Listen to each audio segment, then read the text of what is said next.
Je suis un humain au service d'autres humains. Je suis très passionné par les industries culturelles et créatives, l'EdTech si vous voulez. Et je suis Régis Ngago-Dabo.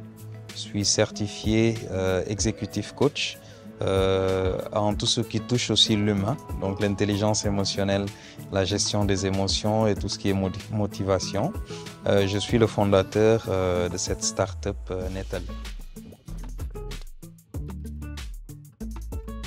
Nous avons constaté que nous traversons actuellement une crise de valeurs sans précédent.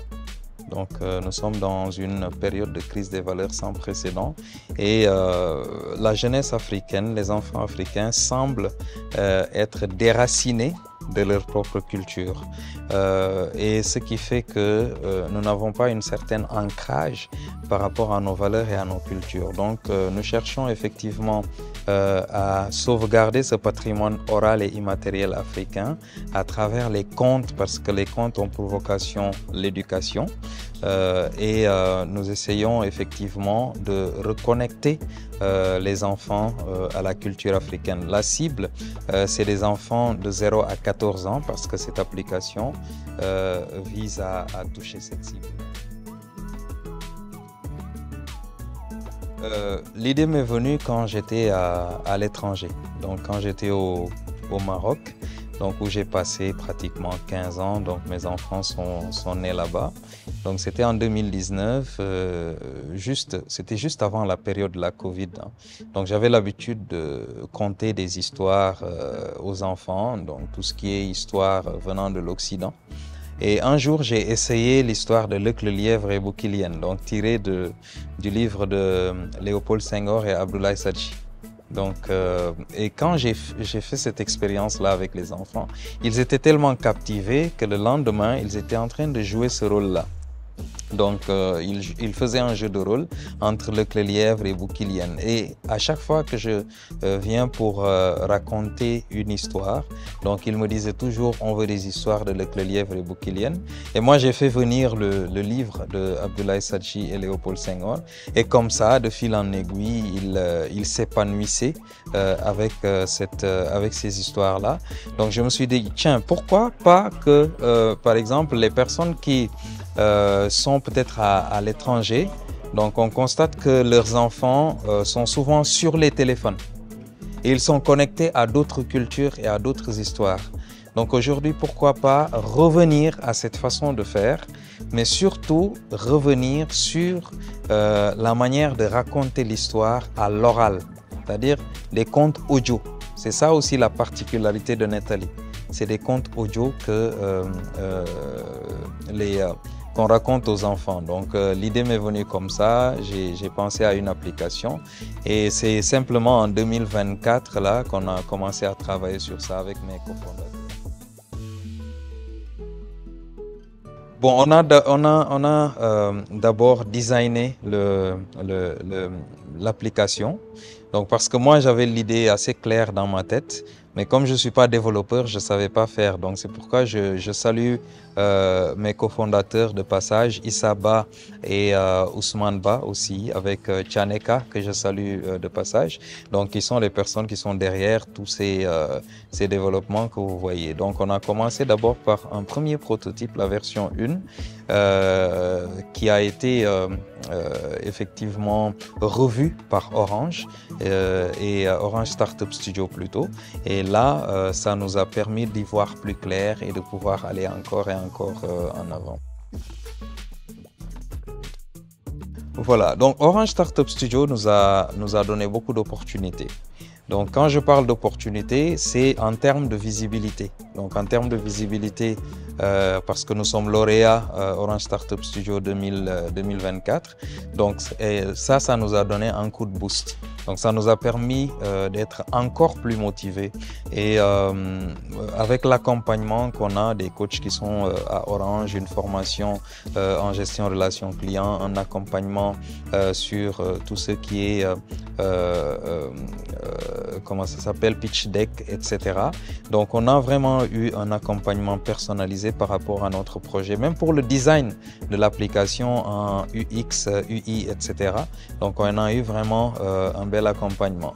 Et la chose qui nous a le plus marqué, c'est qu'au départ, l'application s'appelait Ijoko.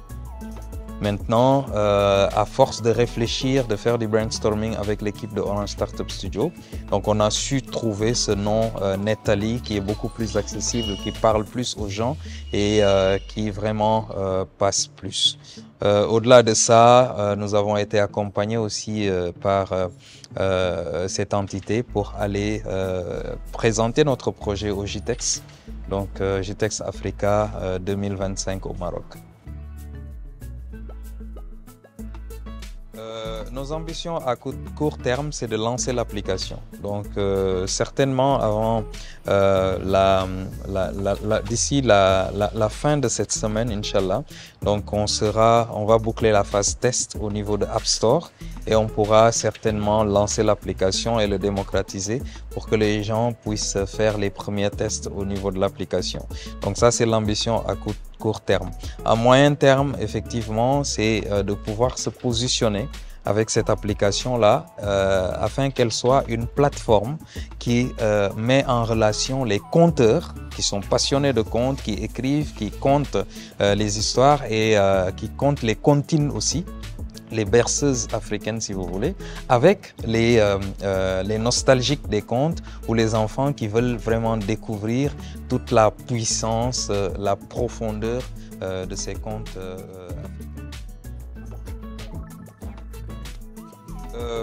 Moi, je le dis toujours, hein, il faudrait que si nous voulons avoir de la pérennité dans nos startups, parce qu'on a vu le problème des startups qui naissent au bout de 3 ans et disparaissent, etc. Il y a un gros problème à ce niveau-là. Il faudrait que nous ayons une identité de startup africain. La dernière fois, on a participé à une activité, à une masterclass où on parlait de levée de fonds, etc.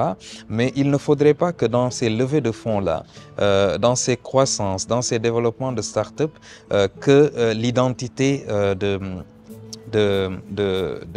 du start-up africain soit travestie. Il ne faudrait pas qu'on ait une sorte de perte identitaire par rapport à notre environnement, par rapport à l'objectif premier de ce que nous voulons faire à cause des levées de fonds. Donc moi, ce que je veux dire à mes amis start-upers, c'est de pouvoir rester avec cette âme, parce que chaque projet a une âme. C'est de pouvoir garder cette âme parce que nous avons nos valeurs, nous avons nos principes, nous avons notre éducation, nous avons notre environnement qui nous permet de nous enraciner d'abord et ensuite de s'ouvrir au monde. Donc prenons le temps. C'est vrai que ce n'est pas facile de nous enraciner d'abord et de pouvoir s'ouvrir au monde. C'est une très très belle initiative, effectivement, parce que aujourd'hui, il y a l'intelligentsia de la jeunesse africaine n'est plus à démontrer. Il y a énormément de créativité, énormément de potentialité. Mais des structures comme Orange Startup Studio arrivent à pouvoir agréger toute cette énergie positive de la jeunesse, des jeunes startups, et à pouvoir les mettre sur la bonne voie.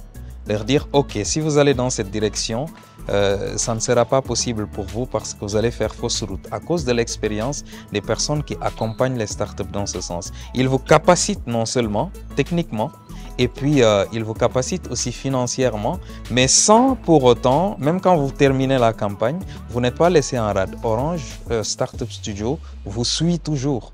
dans votre parcours. Donc, on a l'exemple d'énormément de startups qui aujourd'hui ont fait des levées de fonds, sont devenues internationales, mais Orange Startup Studio les suit toujours et les accompagne. Et je pense que c'est une entité à féliciter. Et si ma mémoire est bonne, c'est plus de 50 startups qui ont été accompagnées aujourd'hui. Et vraiment, bravo à Orange Startup Studio et félicitations à vous. Et merci pour ce que vous faites pour Netali aussi. Ce que je veux dire, en fait, Netali est une bénédiction, hein, honnêtement, parce qu'il y a beaucoup de nostalgiques de comptes et Netali arrive avec cette façon de faire, se positionne aujourd'hui comme le Spotify des comptes. Donc, vous aurez que des comptes en audio. Donc, on n'est pas dans la partie vidéo parce que les comptes dans leur vocation première, effectivement, c'est de pouvoir aiguiser l'imaginaire ou l'imagination de l'enfant, fertiliser la créativité et l'intelligence. Mais si nous donnons tout à l'enfant en termes d'images, de vidéos, etc., donc l'enfant devient tout simplement un consommateur. Parce qu'aujourd'hui, la manière dont un enfant qui est à Dakar imagine Bouki ou Luc, c'est pas de la même manière que celui qui est à Ziguinchor ou au Niger ou à Douala, etc. va imaginer. Les références culturelles ne sont pas les mêmes. Les références éducatives, culturelles, cognitives ne sont pas les mêmes. Donc du coup, il faudrait donner la chance aux enfants de pouvoir faire travailler leur intelligence, faire travailler leur imaginaire pour qu'ils puissent effectivement, quand ils vont grandir, devenir des adultes agiles. Donc ils vont pouvoir s'adapter, ils vont pouvoir être extrêmement créatifs. Et aujourd'hui, Netali, effectivement, que je vous invite à découvrir dès que ce sera lancé, se positionne dans ce créneau-là.